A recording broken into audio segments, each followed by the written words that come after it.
El olor del estofado de ternera con patatas debería haber evocado consuelo, un recuerdo olfativo de tiempos más sencillos, pero esa noche, en la cocina gris y estéril que una vez ayudé a comprar, luchaba por sobrevivir entre la niebla tóxica que invadía mis pulmones. Mis dedos, ligeramente deformados por la artritis y temblorosos por el esfuerzo de mantener la postura erguida, picaban el perejil con la precisión de quien dirige una orquesta silenciosa, mientras mi pecho ardía como si estuviera lleno de fragmentos de vidrio molido. Con cada respiración, la fibrosis me recordaba que mi tiempo se esfumaba como arena, pero necesitaba terminar esa cena. Era mi última ofrenda, el escenario para la entrega del maletín de cuero que pesaba sobre el mostrador a mi lado. Carla entró no como quien trae agua, sino como una tormenta silenciosa, sentada en el mostrador con la arrogancia de una reina malvada, encendiendo un cigarrillo cuyo clic del encendedor sonó como el amartillado de una pistola, apuntando a mi sien, soplando el humo a su lado directamente sobre mis pastillas pulcramente alineadas,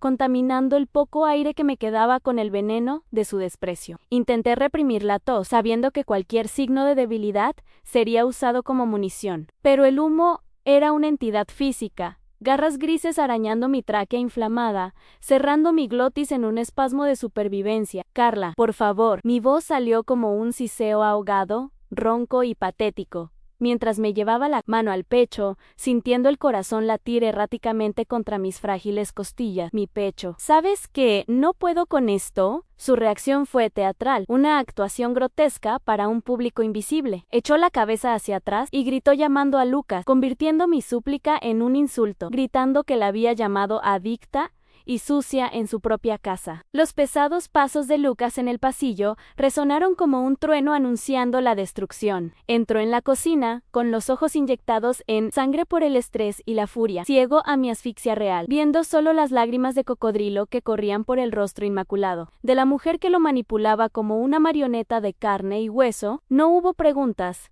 ni posibilidad de defensa. Solo la sentencia ejecutada sumariamente y brutalmente. Vi el brazo de mi hijo, ese mismo brazo que tantas veces había besado cuando tenía fiebre de niño, elevarse en un arco tenso y caer con la violencia de un martillo. El sonido de la bofetada fue seco, crujiente, un obsceno clac que atravesó el zumbido del refrigerador y silenció mi respiración jadeante. Mi cabeza se inclinó bruscamente hacia un lado. El sabor metálico de la sangre inundó mi boca al instante, y la cocina giró en una confusión de azulejos blancos y un dolor insoportable. El silencio que siguió fue ensordecedor, más pesado que la propia agresión, mientras yo, paralizada por el shock moral, sentía la piel de mi rostro arder, no solo por el impacto físico, sino por la vergüenza absoluta de haber sido asaltada por el fruto de mi propio vientre. Allí, ante la mujer que sonreía para sus adentros, a mi ruina. La cena estaba lista, pero mi alma acababa de ser servida cruda en bandeja de plata. El sonido de aquella bofetada aún resuena en el silencio de la cocina, un eco doloroso de ingratitud que muchos, por desgracia, conocemos o tememos. Es difícil presenciar una injusticia tan brutal sin sentir un nudo en la garganta y el deseo de que la verdad prevalezca de adentrarnos en el pasado para comprender cómo llegamos a este abismo. Los invito a unirse a nosotros en este viaje por la justicia. Suscríbete al canal para no perderte ningún detalle de esta necesaria transformación. Quiero saber quién me acompaña. Abajo desde qué ciudad o estado estás viendo esta historia hoy. Y por favor dale a me gusta si crees que el respeto a los padres no debe ser negociable. Ahora, descubramos el origen de este dolor. Nadie lo sabe, pero mis pulmones se están convirtiendo lentamente en piedra, un proceso irreversible llamado fibrosis pulmonar idiopática, que el Dr. Soares confirmó con una mirada llena de compasión profesional hace apenas unas semanas. La oficina olía a antiséptico y malas noticias, y cuando me dio el plazo de 6 meses, sentí que el mundo se encogía hasta caber en la palma de mi mano temblorosa. Decidí, en ese mismo instante, que guardaría este secreto como una herencia definitiva y protectora. No quería ser la madre moribunda, que necesita cuidados. Quería ser la madre fuerte que resuelve problemas, la misma mujer que siempre limpiaba el desastre que Lucas dejaba atrás. Mientras se queja de que mi tos le perturba el sueño, o de que mis medicamentos ocupan demasiado espacio en la encimera del baño. Ignora que cada acceso de tos es un pedazo de mi vida que se me arranca violentamente, un precio que pago en silencio para no perturbar la ilusión de normalidad que tanto aprecia. Hace 10 años, la emergencia no era médica, sino moral, y el olor que impregnaba nuestras vidas no era medicina, sino a whisky barato y neumáticos quemados sobre el asfalto mojado de un amanecer lluvioso. Recuerdo el teléfono sonando a las 3 de la mañana, ese sonido estridente que toda madre teme, y la voz entrecortada de Lucas pidiendo ayuda a la comisaría tras haber atropellado a alguien en estado de ebriedad. Esa noche no lo dudé. Mi instinto maternal suprimió cualquier lógica financiera o instinto de supervivencia, y asumí la misión de salvarlo de la cárcel y la ruina pública. Era una respetada profesora de música, viuda, con una vida estable, pero me convertí en una leona herida, dispuesta a destrozar mi propio futuro para asegurar que mi hijo no tuviera una mancha en su historial criminal, creyendo ingenuamente que su gratitud sería mi jubilación. Firmé la venta de mi casa, la casa de 2 plantas con balcón y jardín, donde vi a mi marido envejecer y a Lucas aprender a caminar, con una firmeza que desmentía la hemorragia de mi alma. El dinero de la venta, fruto de décadas de trabajo duro y ahorro, se evaporó en semanas, consumido por abogados caros, cuantiosas indemnizaciones a las víctimas y acuerdos secretos para sofocar el escándalo. Me quedé sin hogar, sin ahorros y sin la seguridad de la vejez. Pero Lucas dejó el juzgado libre, limpio, con un historial tan blanco como las paredes de este apartamento, donde ahora me tratan como a una intrusa. Me mudé a la habitación de invitados no por elección propia, sino por absoluta necesidad, trayendo conmigo solo unas cuantas cajas de libros, mi maletín de cuero con los documentos de aquella época y la silenciosa certeza de haber hecho lo correcto, aunque eso significara empezar de 0 a los 60. La mayor tragedia, sin embargo, no fue perder mis posesiones materiales, sino presenciar cómo Lucas reescribió la historia en su cabeza para lidiar con la culpa. Con los años, enterró el recuerdo del accidente y mi sacrificio bajo capas de arrogancia y victimismo, convenciéndose de que lo construyó todo solo, y de que mi presencia aquí es un generoso favor que me concede, no el resultado directo de haberle despejado el suelo. Ahora me mira, y no ve al Salvador que evitó su encarcelamiento. Solo ve a una anciana enferma que tose demasiado, un gasto que interrumpe los planes de decoración de su esposa. La ironía es más profunda que un bisturí. Vendí mi pasado para comprar su futuro, y ahora me cobra una renta emocional por el espacio que ocupo en el presente que yo mismo conseguí. Mis manos, que ahora tiemblan al sostener un cuchillo de verduras, fueron veneradas en su día por la ligereza con la que danzaban sobre las teclas de marfil de un piano de cola, extrayendo melodías de Chopin que hacían contener la respiración a auditorios enteros. No era solo la madre de Lucas, la anciana de la trastienda, era la profesora Elena, una mujer que enseñaba el lenguaje del alma a través de la música, respetada por la suave firmeza con la que corregía posturas y agudizaba el oído. Hoy, la música ha sido desterrada de mi vida, vendida junto con el piano para cubrir otra de las deudas urgentes de mi hijo, y el único sonido que llena mis días es el zumbido incesante del aire acondicionado y el húmedo silbido de mi propio pecho. La ausencia del piano es una amputación fantasma. Mis dedos aún buscan acordes en el frío mármol de la encimera, interpretando una silenciosa sonata de añoranza, mientras espero a que hierva el agua del café, intentando recordar quién era antes de convertirme en una carga conveniente. Aprendí a dominar el triste arte de volverme invisible dentro de mi propia familia, ocupando el mínimo espacio físico posible para no chocar con el ego inflado de mi nuera, ni con la indiferencia cansada de mi hijo. Camino por el apartamento en pantuflas de fieltro para amortiguar mis pasos, como un ladrón que roba oxígeno y refugio, evitando tocar superficies de espejo para no dejar huellas que Carla inspeccionaría con asco después. Mi rutina es una coreografía de evasión en me. Levanto antes que todos para ir al baño, sin demorar a nadie, como mi tostada de pie en la zona de servicio para no ensuciar la mesa del comedor, y me trago la tos a sorbos de agua tibia hasta que se me llenan los ojos de lágrimas. Creí tontamente que si era lo suficientemente silenciosa, si me convertía en una sombra útil que lava, plancha y cocina, con el tiempo notarían mi valor por la ausencia de problema. Pero la invisibilidad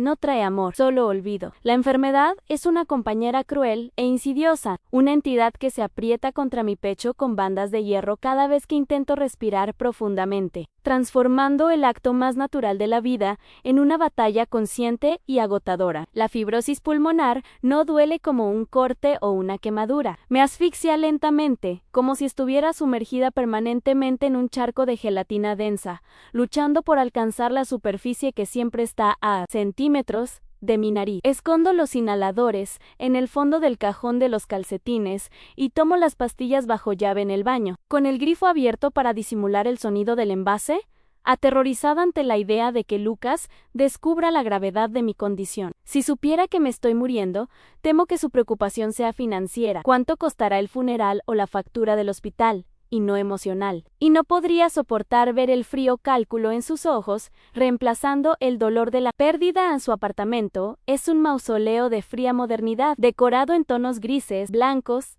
y cromados, donde la temperatura siempre es ártica y las superficies son duras e impersonales. Mis pocas pertenencias, rescatadas del naufragio de mi antigua vida, parecen vulgares intrusos en este ambiente de revista de decoración. Mi sillón de terciopelo burdeos, donde leo mis libros de tapa dura, es visto por Carla como una verruga en la cara de una modelo, algo feo que necesita ser eliminado. Siento que mi propia existencia mancha la estética minimalista que ella cultiva. Mi piel arrugada, mi ropa vieja de lana y mi olor a lavanda y medicina chocan con el aroma sintético a brisa marina que emanan los difusores eléctricos. Soy una reliquia analógica en un mundo digital y desechable, una pieza de museo que nadie quiere visitar, pero que no se atreven a tirar abiertamente. A pesar de la humillación diaria, mantengo una dignidad silenciosa que confunden con sumisión o senilidad, observando la dinámica tóxica que envenena el aire más que el humo del cigarrillo de Carla. Veo cómo manipula a Lucas, alternando entre la seducción barata y la crítica mordaz, socavando la poca autoestima que le queda hasta convertirlo en una mera extensión de su voluntad. Me duele ver a mi hijo, el niño que una vez me trajo flores del jardín de los vecinos, transformarse en este hombre encorvado y amargado, que descarga su frustración conmigo por no ser el rey que su esposa exige. No odio a Carla, siento una profunda y triste lástima. Está tan vacía que necesita llenar el espacio a su alrededor de ruido y humo para sentir que existe, mientras que yo, aunque disminuya cada día, llevo dentro de mí todo un universo de recuerdos y cultura. La soledad en una casa abarrotada es la forma más aguda de aislamiento. Oigo la televisión encendida en la sala, la risa estridente de Carla al teléfono y el sonido de las teclas del ordenador de Lucas, pero emocionalmente estoy a kilómetros de distancia, exiliada en mi diminuta habitación. A veces tomo la fotografía enmarcada de Lucas en su graduación, sonriendo con la toga que alquilé con tanto orgullo, e intento superponer esa imagen al rostro del hombre que me evita en el pasillo. Le hablo a la foto, susurrando lo que no puedo decir en voz alta. Lo hice todo por ti. Sigo aquí, por favor. Ven a verme. La creencia de que el amor maternal es una moneda que nunca se deprecia es la mentira que me repito cada noche para conciliar el sueño, aferrándome a la esperanza de que, en el fondo, sigue siendo mi hijo, solo que perdido en un laberinto que él mismo ha creado. Hoy, sin embargo, la esperanza tenía un sabor diferente, atemperada por la urgencia de una despedida que desconocían, mientras preparaba la cena con una meticulosidad que mis fuerzas apenas me permitían. Seleccioné los ingredientes con el cuidado de quien prepara un banquete real, pelando las patatas hasta que me dolieron los dedos y sazonando la carne con las especias que Lucas amaba de niño, buscando recuperar, a través del gusto, al hijo que había perdido. Cada movimiento en la cocina era una plegaria silenciosa, una apuesta final al entregar la escritura y revelar que les había asegurado un techo. No compraría su amor, sino el derecho a morir en paz, sabiendo que había cumplido mi misión. Necesitaba ser útil una última vez. Necesitaba demostrar que, incluso rota y enferma, seguía siendo la madre proveedora, la única que amaría a Lucas incondicionalmente, aunque me costara mi último aliento. El viejo maletín de cuero marrón, desgastado por los bordes y con su cierre de latón oxidado por el tiempo, se ha convertido en una extensión de mi propio cuerpo, un miembro fantasma que llevo con un fervor casi paranoico. Para alguien ajeno a la situación, es solo una reliquia anticuada, un accesorio anticuado que desentona con la elegancia minimalista del salón, pero para mí es la caja fuerte que guarda la única moneda que me queda en este mundo. Lo llevo al baño, duermo abrazado a él bajo el edredón y lo mantengo apoyado en mis pies mientras como, sintiendo el reconfortante peso del cuero contra mi fina piel. Huele a papel viejo, a tinta de notario, y a un pasado donde el honor valía más que el dinero, y siento que si lo suelto, aunque sea un segundo, la última barrera que protege a mi hijo de la ruina total se disolverá en el aire contaminado de este apartamento. No es solo cuero y costuras, es el ancla que me impide ser arrastrado por la corriente de su desprecio. Carla ha desarrollado una obsesión morbosa con este maletín. Sus ojos depredadores siguen cada uno de mis movimientos con una mezcla de curiosidad maliciosa y codicia mal disimulada. Sé que fantasea con su contenido. En su mente pequeña y materialista, imagina que escondo joyas familiares, fajos de billetes o bonos al portador que vilmente niego a la joven y sufriente pareja. La he pillado varias veces merodeando junto a la puerta de mi habitación cuando creía que dormía, o rebuscando entre mis abrigos en el perchero, buscando la oportunidad de violar mi privacidad y saquear lo que cree que es el tesoro de una anciana avara. La tensión entre nosotros vibra en el aire, una cuerda tensa a punto de romperse. Ella quiere lo que cree que tengo, sin saber que el verdadero valor que hay dentro no brilla como el oro,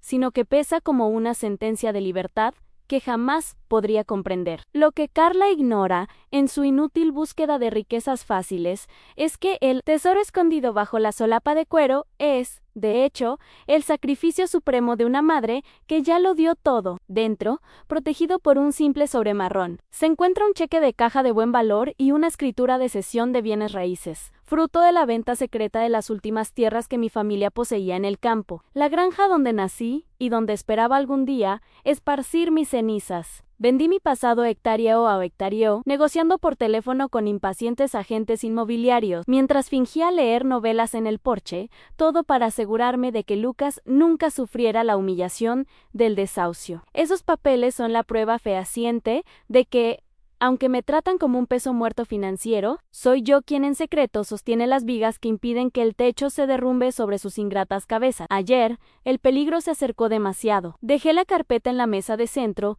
por un descuido imperdonable al ir a buscar agua y al regresar encontré a Carla con la mano sobre el cierre, lista para desvelar el secreto. Solo estaba ordenando, doña Elena, dijo con una sonrisa que no llegó a sus ojos fríos, retirando la mano como una serpiente que evalúa a su ataque. Mi corazón latía peligrosamente, la sangre me zumbaba en los oídos y apreté la carpeta con una fuerza que nos sorprendió a ambos, apretándola contra mi pecho como si protegiera a un recién nacido. Ese momento cristalizó la urgencia de mi misión. No podía esperar más, no podía arriesgarme a que descubriera y manipulara la situación antes de poder formalizar la entrega con la protección legal del Dr. Soares. El secreto pesaba demasiado y el riesgo de que me lo robaran antes de donarlo me aterrorizaba. Por lo tanto, la cena de esta noche no fue solo una comida, sino una ceremonia de despedida y revelación, meticulosamente planeada para cerrar este ciclo de secretos y dolor. Había citado al Dr. Soares a las 9, con el pretexto de revisar mi testamento, pero el verdadero objetivo era la firma de la liberación y la entrega solemne de los documentos a Lucas, ante testigos, para que Carla no pudiera distorsionar la verdad más tarde. Imaginé la escena, entregaría la carpeta, vería el alivio en los ojos de mi hijo y tal vez, solo tal vez, recibiría un abrazo sincero antes de anunciar mi partida a una residencia de ancianos, dejando el lugar con mi dignidad intacta. La carpeta latía junto a mí en la encimera de la cocina, cargada de amor y tragedia, esperando el momento oportuno para ser abierta, sin saber que el destino tenía reservado un final mucho más cruel para mi última ofrenda de paz. La noche de aquella cena, que había planeado como mi redención, comenzó con una tortura calculada no para mi cuerpo, sino para mis nervios. Un asedio sensorial diseñado para desestabilizarme incluso antes de que pudiera hablar. Carla subió el volumen del televisor del salón a un nivel ensordecedor, transformando un programa de chismes sin sentido en un arma sónica que hacía vibrar las paredes e impedía cualquier intento de pensamiento coherente o descanso. Cada risa estridente de la pantalla era como un mazazo en mi dolorida cabeza, y cuando le pedí educadamente, casi disculpándome por existir, si podía bajarlo un poco, solo recibí una mirada desdeñosa por encima del hombro y la respuesta de que necesitaba relajarse después de un día duro, como si mi silencio fuera un lujo que no podía permitirme. Me retiré a la cocina, sintiéndome como una intrusa en un arrebato privado de hostilidad, intentando concentrarme en cortar las verduras, mientras mis manos temblaban por la vibración del sonido y la ansiedad. No tardó mucho en que el ataque sónico fuera reemplazado por el químico. El olor a cigarrillo comenzó a invadir el ambiente hermético, no como un olor accidental, sino como una niebla densa y deliberada. Carla encendió el cigarrillo allí mismo, en la isla de la cocina, desafiando la regla implícita de supervivencia de la casa, y con cada exhalación expulsaba el humo hacia el conducto de aire que conducía a donde yo estaba, creando una cámara de gas doméstica. Mis bronquios, ya sensibilizados por la enfermedad, reaccionaron al instante, cerrándose en espasmos defensivos que transformaron mi respiración en un silbido agudo y doloroso. Ella sabía exactamente lo que hacía. Vi cómo la comisura de su boca se curvaba en una sonrisa sádica mientras me acercaba el paño de cocina a la cara, intentando filtrar el aire envenenado, luchando contra el pánico instintivo de quien siente que le roban el oxígeno gota a gota. La desesperación me llevó al baño de invitados, el único refugio donde guardaba mis inhaladores de emergencia, la salvación química que me abriría las vías respiratorias y me permitiría seguir cenando. Abrí el cajón con la urgencia de quien se ahoga, pero mis dedos solo encontraron la madera fría y vacía. Los inhaladores no estaban allí, ni en el estante de arriba, ni en el armario del espejo. Un pánico frío me recorrió la espalda, mezclándose con la sensación de asfixia, mientras buscaba frenéticamente cada rincón, dejando caer cepillos y cremas, sintiendo mi corazón latir erráticamente contra mis costillas como un pájaro atrapado. La falta de aire ralentizaba mi pensamiento, pero la ausencia de la medicación en ese lugar específico, donde siempre había estado ordenadamente ordenada, gritaba que no se trataba de un extravío accidental. Fue entonces cuando miré el cubo de basura con pedal junto al inodoro, entreabierto, y vi el familiar brillo metálico de las botellas mezcladas con papel higiénico sucio y bolas de algodón usadas. El susto fue mayor que la falta de aire. Mis inhaladores no se habían caído. Los habían tirado allí con la clara intención de humillarlos e inutilizarlos. Al coger uno con manos temblorosas, me di cuenta de que estaba vacío, con el mecanismo de disparo roto, como si alguien lo hubiera pisado o forzado hasta el agotamiento. No era solo descuido o crueldad, era un intento de homicidio pasivo, un mensaje silencioso de Carla diciendo que mi vida valía menos que la basura de su baño. Sostuve la botella inservible contra mi pecho, sintiendo lágrimas de impotencia quemarme los ojos, dándome cuenta de que estaba atrapado en una trampa mortal dentro de mi propia casa. Regresé a la cocina arrastrando los pies, con la dignidad hecha trizas, intentando ponerme una máscara de normalidad ante la llegada de Luca, pero estaba tan sin aliento que mi piel debía de estar pálida. Cuando la puerta principal se abrió y Lucas entró, cargando con el peso de sus propias frustraciones. No encontró el refugio tranquilo que esperaba, sino un campo de batalla, donde su esposa y su madre libraban una guerra silenciosa. Carla fue más rápida. Su voz pasó al instante del desprecio al victimismo lloroso, acusándome de montar un escándalo y controlar la casa simplemente porque tosía y me agarraba el pecho. Manipuló la narrativa con la maestría de una actriz, transformando mi dificultad para respirar en una agresión contra su bienestar, y vi en los ojos de Lucas cómo el agotamiento se convertía en irritación hacia mí, la madre problemática. La tensión escaló hasta el momento fatídico que ya he descrito, la bofetada que selló mi destino. Pero lo que vino inmediatamente después fue aún más devastador en su quietud. Tras la agresión, no hubo disculpa, ni remordimiento inmediato, solo un silencio denso, donde el sonido de mi respiración jadeante era la única acusación. Miré a Lucas, mi hijo, y vi a un extraño. La conexión umbilical se rompió en ese instante, no con un estallido, sino con el chasquido seco de mi alma al cerrarse. Recogí del suelo la carpeta que contenía su salvación, y sentí que pesaba toneladas, ya no de esperanza, sino de un secreto que ahora parecía una amarga ironía. No grité. No tomé represalias. El dolor físico de la bofetada era irrelevante comparado con la muerte emocional que acababa de sufrir. Caminé hacia la puerta principal con la solemne lentitud de un cortejo fúnebre, dejando atrás la cena intacta, el olor a cigarrillo y al hijo que había elegido. A su verdugo no di un portazo, la dejé abierta de par en par, como una invitación para que el mundo viera la podredumbre que habitaba ese apartamento de lujo. Y también porque mis fuerzas ya no me permitían movimientos bruscos. Crucé el pasillo del edificio, sintiendo el aire acondicionado del vestíbulo enfriar el sudor frío de mi nuca, bajando en el ascensor como si bajara al infierno o ascendiera al cielo, sin saberlo con certeza. Me iba a morir lejos, pero dejé atrás, caído sobre el felpudo, el papel que caería como una guillotina sobre la conciencia de Lucas, el informe médico que explicaba por qué no podía respirar, y la prueba de amor que acababa de golpear. El ascensor descendió en un silencio mecánico que contrastaba marcadamente con el caos emocional que dejaba atrás. Cada piso parecía un paso más hacia un abismo desconocido. Al ver mi reflejo en el espejo metálico pulido de la cabina, apenas reconocí a la mujer que me devolvía la mirada en ojos rojos, cabello despeinado y una marca roja intensa y palpitante que comenzaba a florecer en mi mejilla izquierda como un tatuaje de vergüenza. Ese moretón no era solo sangre coagulada bajo la piel, era el mapa final de mi derrota como madre, la prueba física de que mi instinto protector había creado un tirano en lugar de un hombre. Necesitaba salir de allí, necesitaba aire, pero el destino, con su implacable ironía, colocó la pieza clave de mi plan en mi camino justo en el momento de mi escape, transformando mi partida solitaria en el comienzo del juicio de Lucas Ann, cuando las puertas de acero se abrieron al vestíbulo de mármol. Me encontré cara a cara con el doctor Soares, mi viejo amigo y abogado, quien entraba al edificio ajustándose la corbata con la formalidad de quien se prepara para una reunión solemne. Se detuvo bruscamente al verme. La sonrisa de bienvenida se desvaneció de sus labios al notar mi estado deplorable y la marca de la agresión en mi rostro. Soares, con su maletín repleto de documentos que cambiarían la vida de mi hijo, era el catalizador que había invocado, la autoridad externa que traería realidad a la burbuja de ilusión de Carla.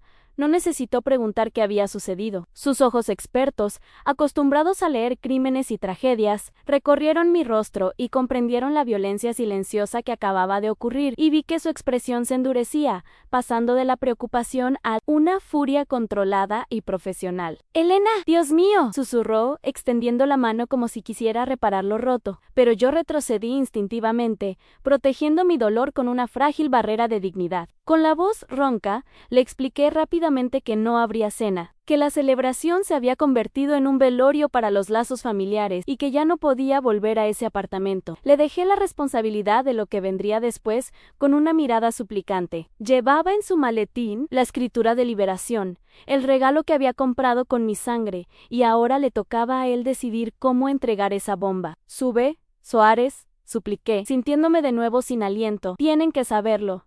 Tienen que firmar. Termina lo que empecé, porque ya no tengo fuerzas para mirar a mi hijo a la cara». Mientras el abogado entraba en el ascensor, con la determinación de un vengador, subí al taxi que el portero, asombrado pero servicial, había llamado para mí, sintiéndome como un fugitivo de mi propia vida. A través de la ventanilla, miré hacia el balcón iluminado del 8º piso e imaginé la escena que se desataría. Ann, el depredador, convirtiéndose en la presa. Supe, con una punzada en el corazón, que en mi prisa y desesperación, el maletín de cuero se había quedado abierto, y que algo más que mi dignidad había caído sobre el felpudo. Mi mente revisó febrilmente el contenido del maletín, y comprendí con horror y alivio que el informe médico de emergencia, ese papel con membrete y letras rojas que sentenciaba mi fin, no estaba conmigo. Había permanecido allí, una mina terrestre esperando el pie de quien la pisara. Marta, la criada que vendría al día siguiente,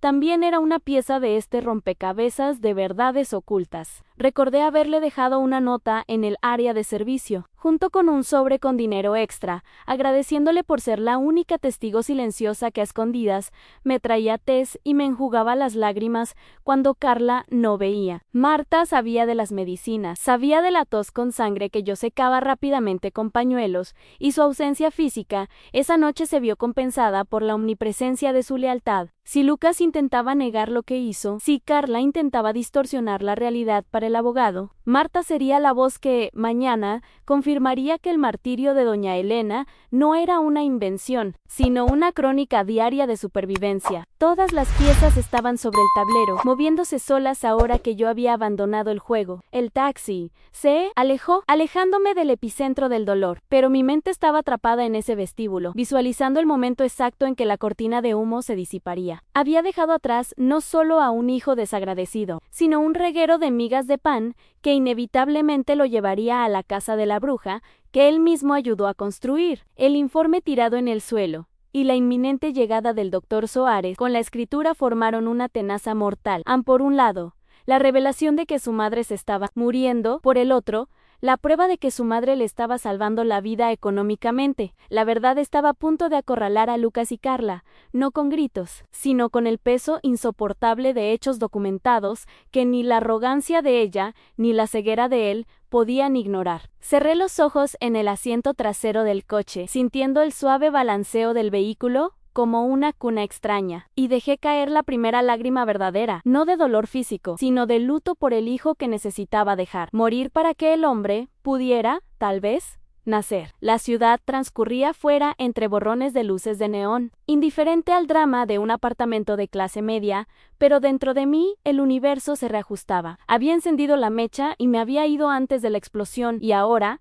solo quedaba el silencio que precede al estallido, el terrible intervalo en el que la víctima se retira y la justicia, implacable y tardía, sube en el ascensor de servicio para cobrar la deuda. La palma de mi mano aún me ardía, un hormigueo ardiente y acusador que me subía por el brazo y se me clavaba como una piedra en el estómago, mientras el silencio dejado por la partida de mi madre llenaba la habitación con una presión insoportable. Me miré los dedos, incapaz de creer que se hubieran apretado en un arco de violencia contra la mujer que me enseñó a caminar. Pero la voz de Carla me atravesó la conmoción, insistente y venenosa, intentando reescribir la realidad ante mis ojos. Lo hace a propósito. Lucas, es todo un montaje para hacerte sentir culpable, dijo, sentándose de nuevo en el sofá y encendiendo otro cigarrillo con una indiferencia que, por primera vez, me provocó náuseas. El humo se elevaba, denso y gris, y de repente el olor ya no parecía una costumbre inofensiva, sino una nube tóxica que flotaba sobre la silla vacía, donde mi madre había luchado por respirar minutos antes. Quise gritarle a Carla que se callara, pero la vergüenza me había robado la voz. El apartamento, antaño, símbolo de mi éxito y modernidad, ahora parecía la escena de un crimen, frío y hostil, donde cada mueble de diseño reflejaba mi superficialidad. El aire acondicionado zumbaba indiferente, reciclando el aire viciado que había permitido que mi mujer le soplara a mi madre en la cara. Y una duda corrosiva empezó a corroer mis justificaciones. ¿Y si la tos era real? Intenté apartar el pensamiento, aferrándome a la ira como a un salvavidas, diciéndome que me había provocado, que sabía cómo sacarme de quicio, que estaba estresado por deudas que Carla desconocía. Pero la imagen de los ojos de mi madre, húmedos y rojos, no de llanto, sino de asfixia, se me quedó grabada en la retina. Necesitaba cerrar la puerta principal. El pasillo del edificio estaba abierto de par en par, como una boca abierta, presenciando mi degradación moral ante los vecinos. Arrastré los pies hasta el recibidor, sintiéndome como una extraña en mi propia piel, con la intención de aislarme del mundo exterior y fingir que esa noche nunca había sucedido. La corriente de aire del pasillo traía un frío que helaba los huesos, y fue entonces cuando lo vi en un trozo de papel blanco, doblado irregularmente, sobre la alfombra beige de pelo largo, que resaltaba como una cicatriz en la decoración impecable. Debió de haberse deslizado de aquella vieja carpeta que llevaba como escudo, aquella que Carla tanto codiciaba. Me detuve ante el papel, sintiendo una reticencia magnética, una oscura premonición de que ese trozo de celulosa pesaba más que el hormigón. Carla gritó desde el salón: «Déjalo ahí, Marta lo limpiará luego». ven a comer, pero la frivolidad de su orden solo aumentó mi necesidad de tocarlo, de comprender lo que mi madre protegía con tanto fervor. Me agaché lentamente, con las rodillas crujiendo en el silencio, y recogí el documento. El papel era grueso, de tamaño oficial, y el encabezado rojo gritaba urgente junto a un logo médico que no reconocí. Me temblaban tanto las manos que las letras danzaban ante mis ojos, y necesité unos segundos para concentrarme en el texto, mientras el sonido de la televisión de fondo se convertía en un zumbido lejano y sin sentido. Paciente Elena M., leí en voz baja, y debajo términos técnicos que no entendía del todo, pero cuya gravedad era universal: fibrosis pulmonar idiopática, capacidad vital forzada 15%, pronóstico reservado. Las palabras eran frías, clínica, pero me golpearon con la fuerza de una segunda bofetada, esta vez asestada por la realidad en mi propia cara. No era asma, no era drama, no era buscar atención. Mi madre se estaba muriendo, y yo no lo sabía. Seguí leyendo, recorriendo con la vista las líneas que detallaban la tortura que sufrió en secreto. Había una nota resaltada en negrita, fechada hoy, escrita a mano por el médico: la exposición continua a irritantes, humo de tabaco, sustancias químicas fuertes, está acelerando el proceso degenerativo. Riesgo inminente de insuficiencia respiratoria aguda en el ambiente doméstico actual, es letal para la paciente. El aire se escapó de mis pulmones, como si me hubieran dado un puñetazo en el estómago letal. La palabra resonó en mi cabeza, rebotando en las paredes blancas del apartamento. No solo estaba siendo un mal hijo, estaba colaborando, activa y pasivamente, en la ejecución de mi madre. Miré a mi alrededor, donde el humo del cigarrillo de Carla trazaba perezosas espirales en el aire, y por primera vez vi ese vapor no como una adicción irritante, sino como un arma biológica que había permitido que se disparara a diario. El suelo parecía haber desaparecido bajo mis pies, y un horror vertiginoso me invadió. El recuerdo de cada vez que me pedía que abriera una ventana, de cada tos que descartaba como una exageración, volvía como un relámpago de recuerdos acusadores. Había abofeteado a una mujer mientras se ahogaba. La había llevado a la fría noche cuando solo tenía el 15% de su capacidad pulmonar. El papel se arrugó en mi mano, el sonido de un corazón al aplastarse, y sentí un sabor a bilis en la boca. Pero ese papel era solo la primera hoja. Había algo más pegado a él, un clip que sujetaba una segunda página que se había desprendido y flotado suavemente al suelo, revelando un logotipo bancario ilegal. Aún no lo sabía,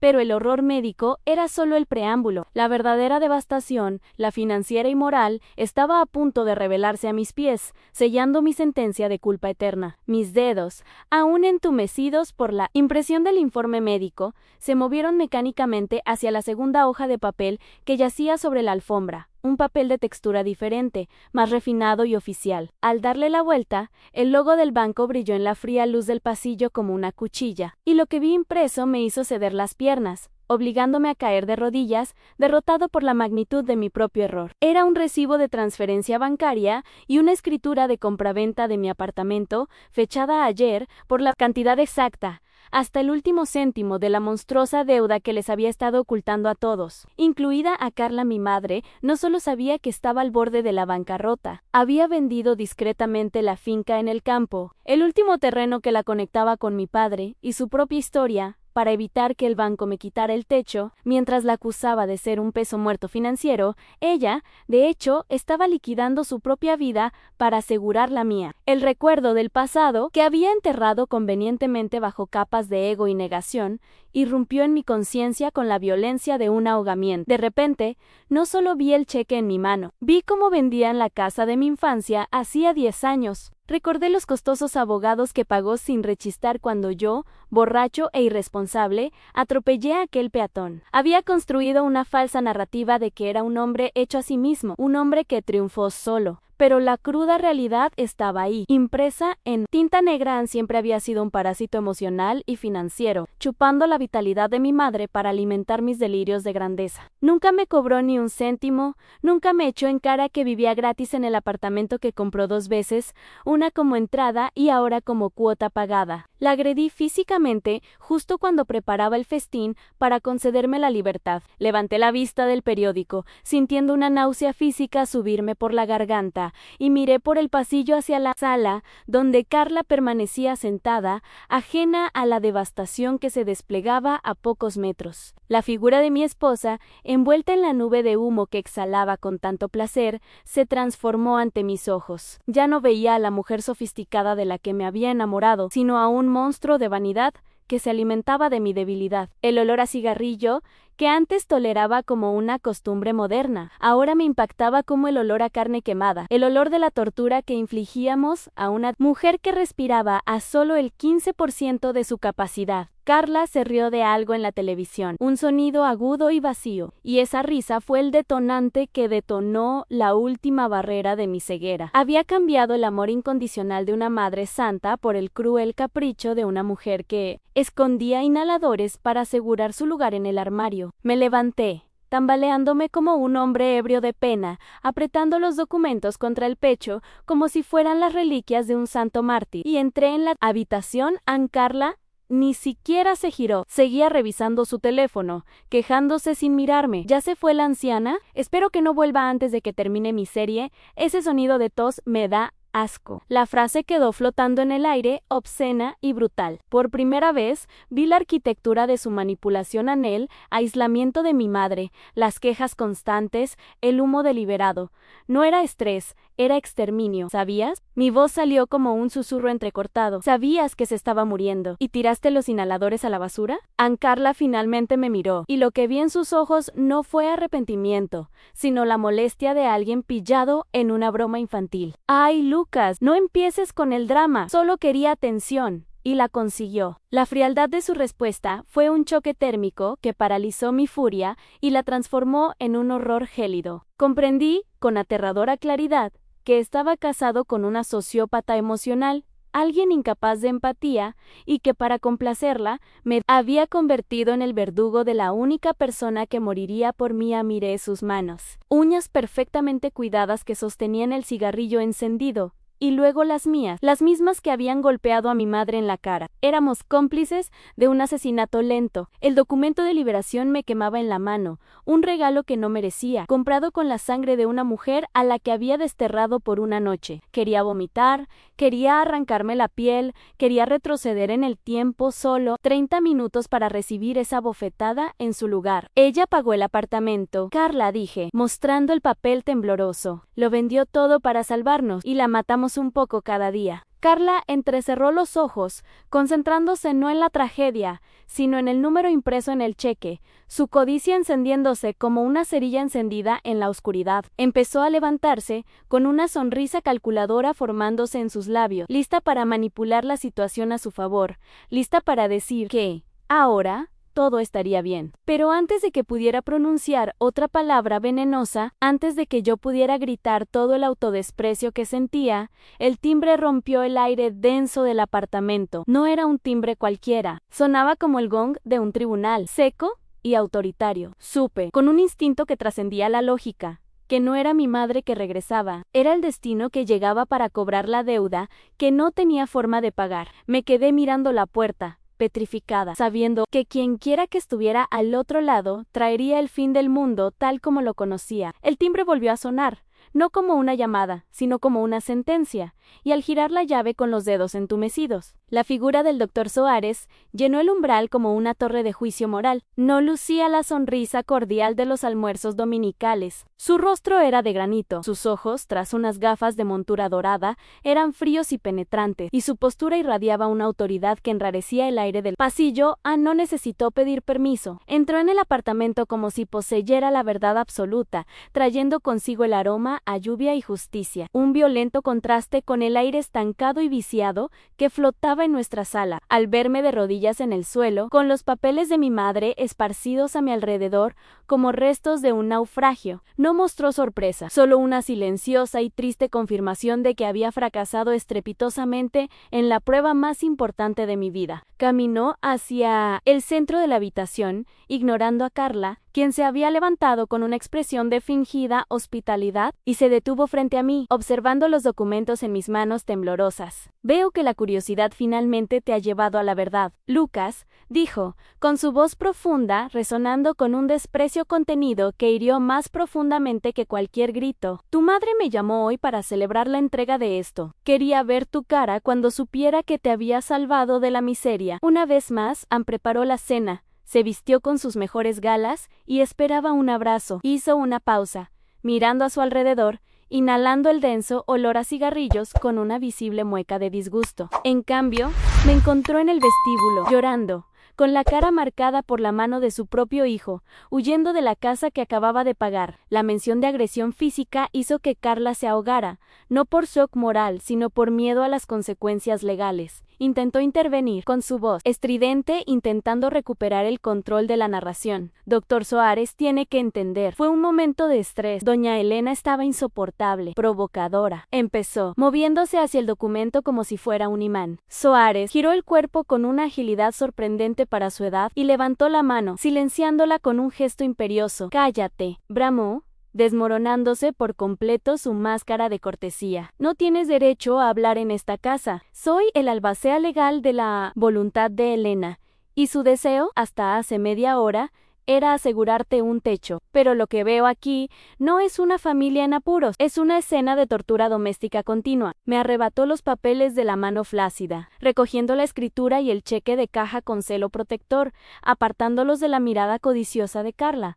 ¿Leíste el informe médico?, preguntó, agitando la hoja blanca frente a nuestras caras como una bandera de guerra. Fibrosis pulmonar idiopática, etapa terminal ANCADA. Cigarrillo que encendiste en esta habitación, querida, fue un clavo en su ataúd. Cada vez que tú, Lucas, permitías que la humillaran por toser, ayudabas a asfixiarla. Sus palabras fueron como martillazos. Sentía que cada frase me destrozaba un hueso en mi justificación. No me habló de la enfermedad, para no preocupar a su chico. Prefirió morir en silencio antes que ser una carga, y tú le pagaste convirtiendo sus últimos meses en un infierno irrespirable. Carla, al darse cuenta de que el dinero se le escapaba de las manos, intentó una última maniobra desesperada, cambiando su táctica a la seducción manipuladora. Doctor, podemos encargarnos de ella ahora que sabemos. El dinero de la venta de la propiedad es legítimamente de Lucas. Es herencia. Lo necesitamos para... Intentó tocar el brazo del abogado, pero este retrocedió como si algo contagioso lo hubiera afectado. La herencia es lo que se deja a los muertos o a los dignos, y usted no es ninguno de los dos, espetó. La donación del apartamento estaba condicionada a su firma final en mi presencia hoy. Una firma que no se produjo, y le aseguro, nunca se producirá bajo este techo. La revelación cayó sobre la habitación como una bomba atómica en el apartamento no era nuestro.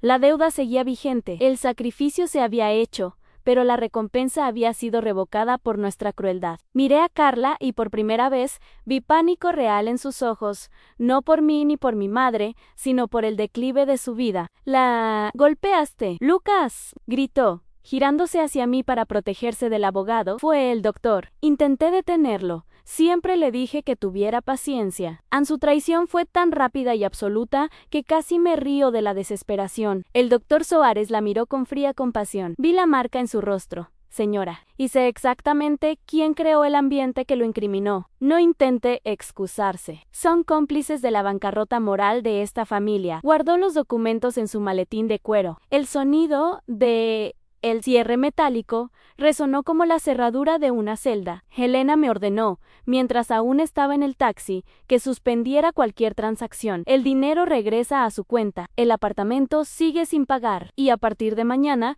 presentaré una orden de alejamiento para asegurarme de que no se acerquen a ella. En ese momento, el poder cambió total e irreversiblemente. La frágil anciana que despreciaba ahora tenía el control total de nuestro destino, y lo ejercía a través de su ausencia. Sentí que me encogía hasta convertirme en un insecto aplastado por el peso del amor que había desperdiciado. La imagen de mi madre saliendo por la puerta, con su maletín y su dolor, lo eclipsó todo. Había cambiado a la única persona que me amaba incondicionalmente por una mujer que ahora me acusaba para salvar su pellejo y por un apartamento que no podía permitirme. El doctor Soares se ajustó la chaqueta, recuperando su fría compostura, y se dirigió a la puerta. Mañana haré que se lleven sus cosas.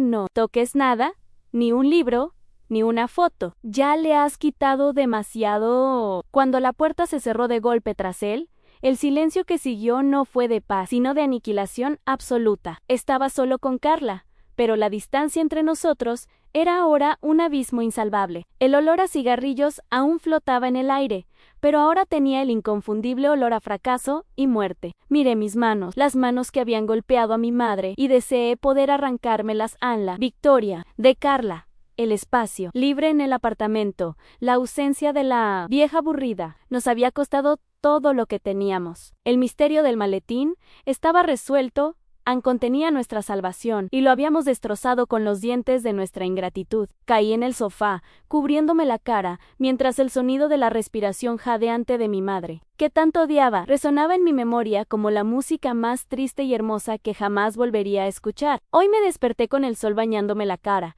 no filtrado por persianas grises, sino entrando libremente por la ventana abierta, que daba a un jardín de hortensia, donde el aire huele a tierra húmeda y a vida, no a humo ni resentimiento. Aquí, en la residencia de ancianos que elegí con la ayuda del doctor Soares, el silencio no es un castigo, sino una suave melodía que calma mis nervios destrozados. Por primera vez en años, puedo toser sin disculparme, puedo ocupar espacio sin sentirme un intruso, y mis inhaladores están expuestos en mi mesita de noche como herramientas de vida, no como vergüenzas ocultas. El dolor físico de la enfermedad sigue presente. Por supuesto, un fiel compañero que me ha acompañado hasta el final, pero el dolor del alma, esa constante agonía de ser despreciado por quienes amamos, se desvaneció en el momento en que crucé ese umbral. Me siento ligero, no porque la gravedad haya cambiado, sino porque me liberé del peso muerto de intentar salvar a alguien que no quiere ser salvado. La justicia, descubrí tardíamente, no siempre es un tribunal ni una sentencia, sino el simple acto de retomar las riendas del propio destino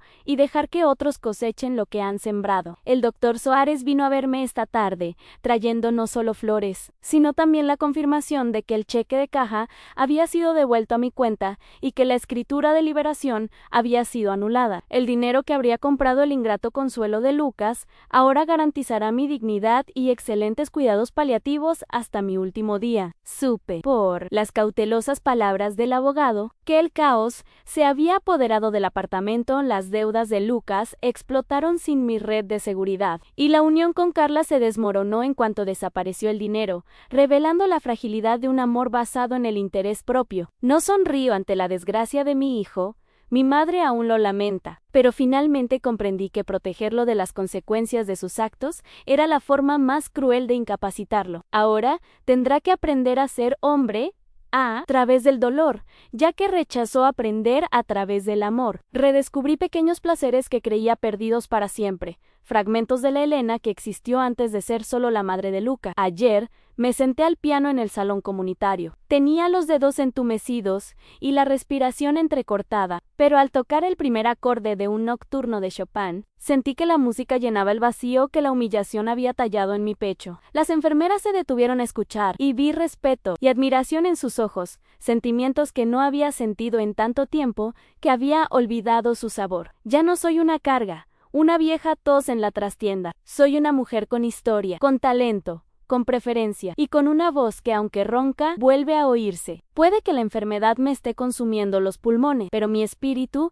respira aire fresco por primera vez en una década, expandiéndose para ocupar el lugar que me corresponde. Miro el moretón en mi cara en el espejo, y ya no me duele. Se ha convertido en una herida de guerra, el símbolo de mi libertad, el recordatorio visual del límite que crucé para poder despertar. Esa bofetada fue horrible, sí, pero rompió la cadena de mi tóxica culpa maternal. Ahora me doy cuenta de que la mayor violencia que sufrí no fue física, sino la aniquilación diaria de mi existencia, y que mi mayor victoria no es ver sufrir a Lucas, sino permitirme vivir en paz lejos de él. Lo perdoné, en el silencio de mi corazón, no para que se sintiera mejor, sino para no cargar con ningún resentimiento en mi equipaje final. Me voy de este mundo poco a poco, pero me voy completa, en control de mí misma, rodeada de cuidado y verdad, dejando atrás la oscuridad de ese apartamento para caminar, por fin, hacia la luz que yo misma encendí. Mientras observo cómo el atardecer tiñe el cielo de tonos naranjas y violetas desde el balcón de mi nueva habitación, me doy cuenta de que la vida tiene una curiosa forma de enseñarnos el valor del tiempo. Precisamente cuando nos queda poco, durante años, medí mi existencia por mi utilidad a los demás, creyendo que el amor era una deuda que debía saldar a diario con servicio, silencio y dinero, borrando mi propia identidad para encajar en las estrechas cajas que mi hijo y mi nuera me habían destinado. Fui la madre, la suegra, la viuda, pero nunca solo Elena. Ahora, ante la finitud, comprendo que el mayor pecado que cometí no fue contra ellos, sino contra mí misma, al permitir que mi bondad se confundiera con debilidad. El aire que entra en mis pulmones, con la ayuda del catéter de oxígeno, es puro y dulce. Un marcado contraste con la atmósfera tóxica de aquel apartamento. Y cada respiro libre es una pequeña victoria sobre la opresión que había normalizado durante tanto tiempo. Muchas madres, como yo, caen en la peligrosa trampa de creer que el sacrificio maternal debe ser absoluto, incluso cuando alimenta la ingratitud y crea monstruos egoístas. Protegí a Lucas de las tormentas de la vida con mi propio cuerpo hasta quedar empapada y enferma, pero al hacerlo, impedí que desarrollara la dureza necesaria para sobrevivir a las tormentas reales. Hoy, al dejarlo solo para que enfrente sus deudas y su matrimonio fallido, paradójicamente le ofrezco la primera lección de hombría de su vida. No es el cheque sin deudas lo que lo salvará,